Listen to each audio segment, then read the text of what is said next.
Kenapa padang dah elok, dah cantik, kita tebuk-tebuk, kita buat lubang-lubang, kita keluarkan tanah-tanah. Di bawah permukaan tanah terdapat pelbagai jenis mikroflora dan mikrofauna yang hidup membentuk suatu ekosistemnya sendiri. Ekosistem ini membantu kepada kesuburan tanah.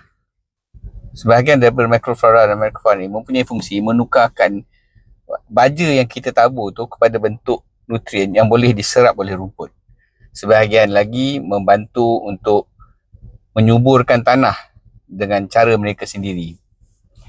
Dan semua mikroflora dan mikrofauna ni perlukan oksigen untuk hidup. Tetapi sebarang penggunaan dan penyelenggaraan padang akan melakukan mampatan, mengurangkan peredaran udara di bawah. Jadi kita lakukan pengudaraan tanah.